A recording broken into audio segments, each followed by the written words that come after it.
Hey there, guys. My name is Brandon, aka Suns Geek, and if it has to deal with the Phoenix Suns, I'm going to make a video about it.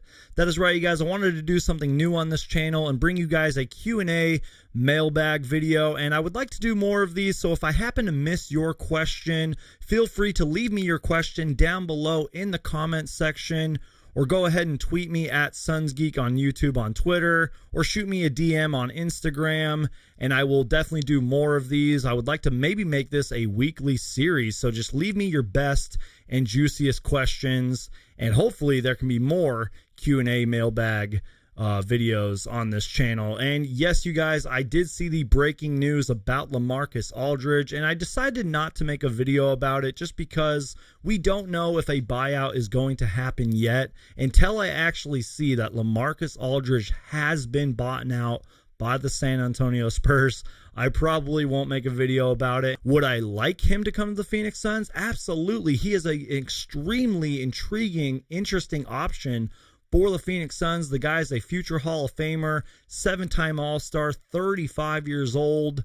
I know that he's kind of slowed down a little bit, but he is a really good player. But there's just a lot of questions, you guys, like, would he want to come to the Phoenix Suns? How would LaMarcus Aldridge fit?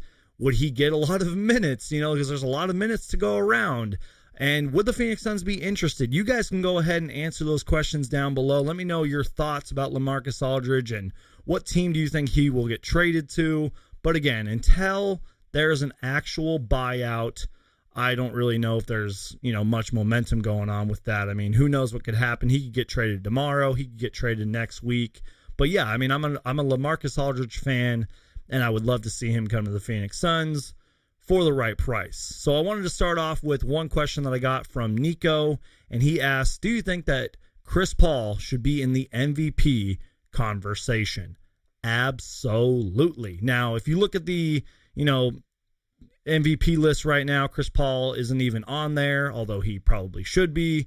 And you guys, I would make an argument that sooner or later, Devin Booker will be in the MVP conversation, especially if the Phoenix Suns go really far in the playoffs this year, and then they follow that up with another successful season. But to answer the original question, yes, I really do think that Chris Paul should be in the MVP conversation.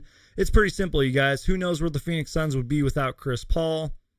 And the Phoenix Suns are winning because of Chris Paul. He's a future Hall of Famer. He's one of the greatest point guards of all time, one of the greatest point guards in our generation. And yes, especially this season, and maybe even last season with the Oklahoma City Thunder, Chris Paul should be in the conversation. And by the way, you guys, speaking of Chris Paul, I recently just gave out my mid-season grades for the Phoenix Suns, where I give a grade for each and every single player, and I basically gave Chris Paul the best grade in the video because he's been that great for the Phoenix Suns. So make sure to check that out. Link down below in the description. So I got a couple of questions here that I'm going to kind of tie together from Suns Unified on Instagram, Suns Country on Instagram, and I think a couple other people asked this same question. So I'm going to kind of tie these two together.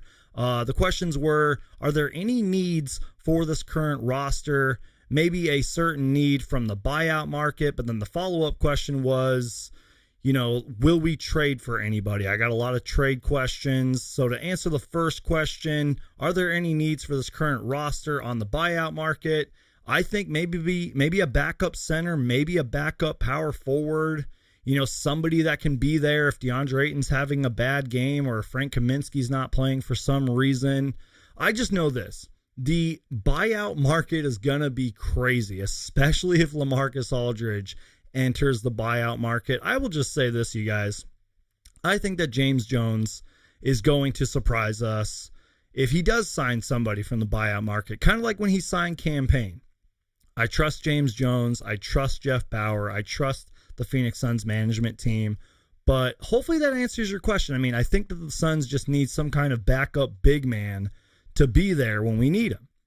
And I think that that's why Frank Kaminsky has been really valuable, in my opinion. I mean, I gave him an A+ in my grades video because, sure, he's only averaging like 7 points and 4 rebounds, but the Suns are 10-1 when Frank Kaminsky starts. He's played very well. You could argue maybe he's playing the best basketball of his career. He's happy with the Phoenix Suns. He knows the Phoenix Suns system. So it's like, I just think that if the Phoenix Suns do get somebody on the buyout market, it's probably somebody who we're not thinking of, and it will be somebody that can help us in the NBA playoffs. So kind of to follow up with that question, do I think that we will trade for anybody? I don't think so. I think that the roster is pretty set. I don't really know who we would trade for, unless there's some like kind of big package trade that comes down the road, but you'd be risking chemistry, you'd be risking momentum, and I just do not see any trades happening. Maybe a swap, but even then it's like, who are we really going to swap?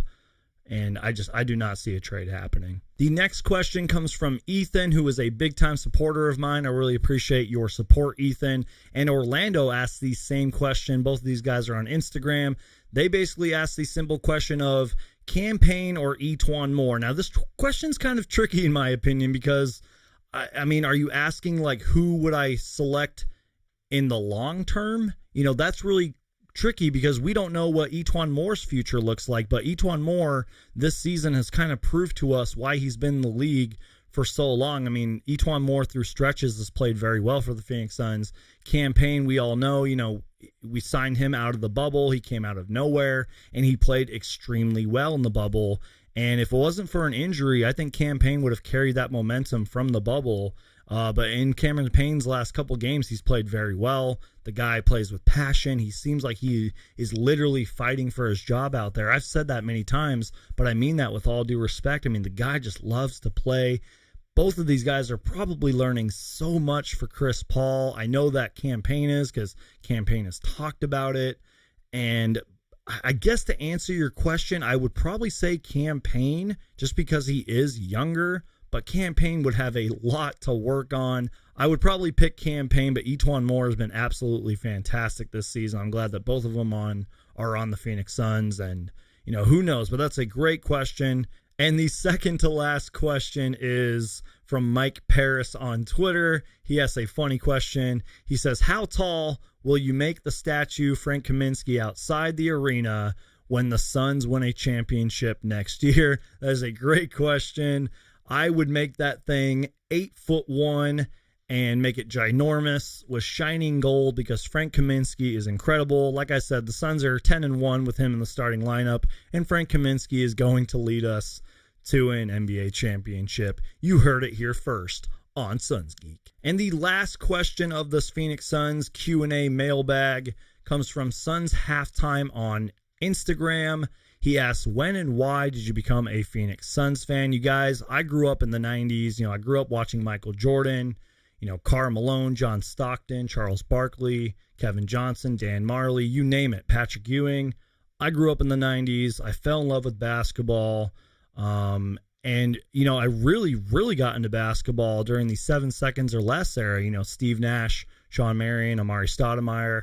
And I don't know, I just fell in love with the game of basketball. And I've studied the game. I've studied the history of the game, the greatest players of all time. I've studied Phoenix Suns history. And, you know, the Phoenix Suns were always my team. A big portion of my family was from Phoenix, and I just gravitated to the Phoenix Suns. And I've talked about this before, and I'm probably going to talk about it again, but this Suns Geek channel wasn't originally, you know, a Suns channel. I just would film random vlogs and just do random videos. And eventually over time, I started just talking about the Suns on this channel, and it kept building and building. And, you know, now this channel is Suns Geek, and I want to keep it that way. And I want to keep on doing Phoenix Suns videos for as long as possible. But really, you guys, I am just a basketball fan. I love NBA basketball. It is my life. The Phoenix Suns are my life. And I really appreciate everybody who submitted a question. I appreciate each and every single one of you who takes the time out of your day to watch my videos and subscribe and like and leave comments. It really does help me. It helps motivate me. It helps me stay driven. And like I said, guys, I never want to stop doing these Suns Geek videos. So appreciate all your support. Like I said, you guys, I would really like to keep doing these Suns Geek mailbag Q&A videos. You know, maybe once a week, we will see. Maybe once a month at minimum. Lots to talk about here as the Phoenix Suns are 24-11. So thank you guys so much for watching. My name is Brandon, aka Suns Geek, and if it has to deal with the Phoenix Suns, I'm going to make a video about it. Make sure to Hulk smash the like button so I know you guys want more of these videos, and please subscribe, and I'll see you guys next time.